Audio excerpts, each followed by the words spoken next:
Hello and welcome to English Capsules. Today's capsule, Football World Cup. Get your jersey ready and let's get started. So, hello, welcome one more time. Today we are going to talk about one of these events that happens every 4 years. For us as Argentinians, is like how can I describe it? The main Is event of the year. literally like it's the Football World Cup, Men's Football World Cup, right? Mhm. And I don't know what's the view that our audience has about this, but like this is an event that joins us all together.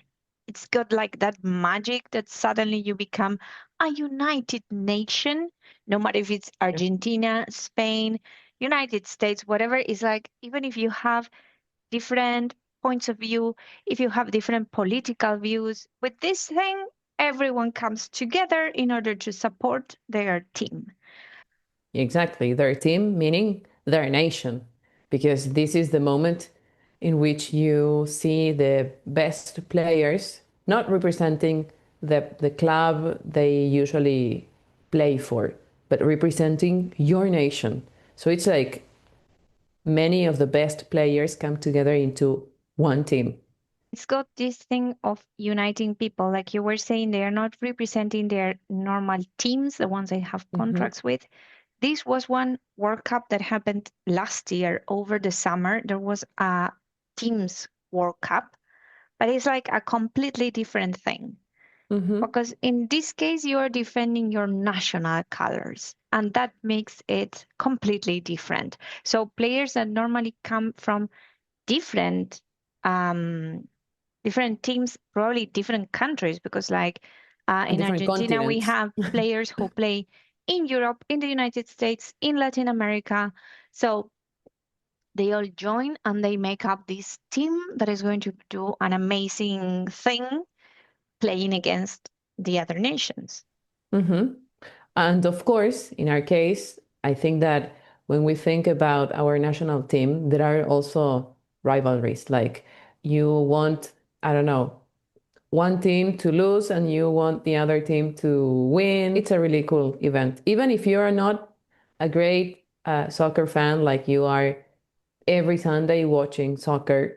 So this year is a little bit different from the previous edition, Mm-hmm. particularly because we return to the normal schedule in the sense that this year is going to be played now during June and July. The previous one, for those who didn't watch it for some reason, previous one was played in Qatar, and because in Qatar is so hot, it was impossible to organize a tournament for this time of the year, which is a regular thing. So Because it as is an summer. exception, yeah, Mm-hmm. as an exception, it was played in December. Okay, so there are some fun facts or some moments that we wanted to mention. Um, we are going to start with the past, okay? The past and one of the most memorable moments in every Argentinian eye and memory and heart, which is the famous Hand of God, right? By If you Diego say it Maradona. in English, it doesn't have the It same doesn't have impact. the same emotion, no. No. So this was a goal scored by Diego Maradona during the 86 World Cup. Uh, it became really famous because yes, it's really controversial because it is not so clear how he scored, right? It was done, it was scored, we were champions, and something else is that he had this witty way of behaving. Like he was, like we say in Spanish, he was canchero, right? Like he did this to the English, the best of, I don't know. It was great. We have to admit that it was great. And for those who don't like the English so much, I think that everybody will agree with us on this topic. It was great. It's very close to Malvinas when you think about it, because this is 86 and that Right. was 82. Mm-hmm. So there are emotions there. That's right. So one thing, I don't know if people are going to agree with me or not, and this is because I am a football fan. So now with the introduction of VAR, the Mhm. video Whatever. referee, Yeah. I don't know what the name stands for. I think that we have lost this witty game. Like Yes. now everything is so technological and the offside is calculated like very millimeters and this, and it's like, I don't like it. I don't No, like it it's not because funny anymore. no, and you lose like the pace of the match because sometimes they are like 15 minutes revising whatever Checking. happened. Right. Hmm. So I think this is something that we lost with Right. technology. So speaking of memorable moments, one that I will never forget is when I don't remember now who did this to whom. So it was Zidane hitting Materazzi, right? For me, it was like this. Yes. Yes. So With his Zidane, head. instead of hitting the ball with his head, he decided to hit Materazzi, that is an Italian player, chest. So But it this, was one of, I think that many people are going to remember this moment because it was like, what? What's he because doing? the ball was not even No, no, no. I mean, his intentions were clearly not to hit the ball. I think that everybody was really surprised. The the players, the referee, the audience, the speakers who were talking about the game, like, what? What's he doing? so can you explain the Tim Payne phenomenon? Sure, I was going to that.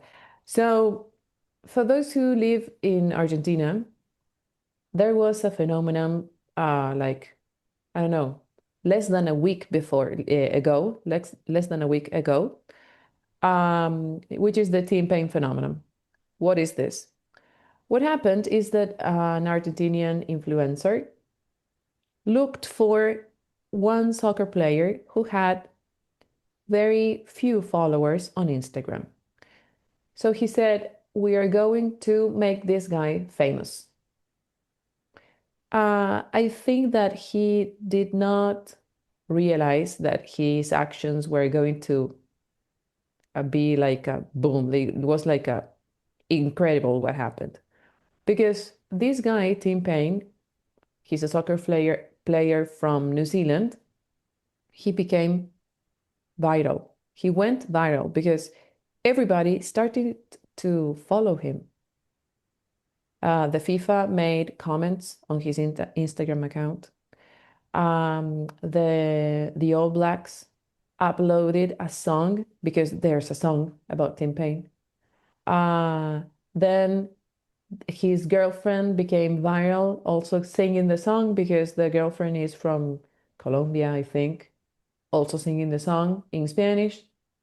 Then the guy himself saying Gracias, Argentina, like speaking Spanish, giving thanks to the guy who made him famous. So he came out like from the shadows, and now no one knew this guy. And now before starting the World Cup, he is a celebrity. One thing that has happened over years, but this year is particularly noticeable, is that the number of teams that are participating in the World Cup is not always the same. Like in the first one in 1930, we only have 13 teams Mhm. playing. In 1934, we had 16. From 82 until 1994, there are 24 teams. And then starting 1998 until the last one, 2022, Mhm. there were 32 teams. This is going to be the biggest so far, and it's going to include 48 teams.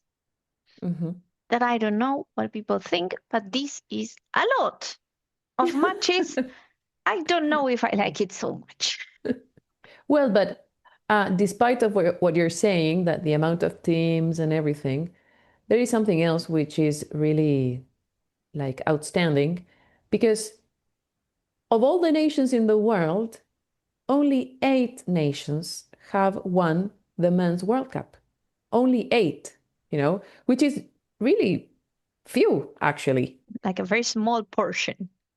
And in fact, something else we were saying when we were preparing this topic was that many of the countries who have won repeated their titles. Only Spain and England are the ones with one World Cup. But then we have France with 2, Uruguay with 2, Argentina with 3, Italy with 4, Germany with 4, and Brazil with 5. The only ones with 5, whether we like it or not. So I was thinking, for people who don't know this because they are not very passionate about football, the number of stars that the teams have over their shields is the number of times that they have won. So stars are not a decoration, and you cannot add as many as you want. No. You only get stars if you have won a World Cup. Okay? That's right. So if you pay attention, Spain is going to have 1. Argentina changed with the last one, and now there are 3. But this is not like a decoration. Random, this has a meaning. Yeah. That's right. So the last curious fact that we would like to share with you, and this one concerns particularly 2 very different countries. It's a connection that we have established between India and Argentina. So in India, there is like a very big group of fans of Argentina. Very passionate. When you see them celebrating, they are wearing the jersey. They have their faces painted, like decorated with the Argentinian flag.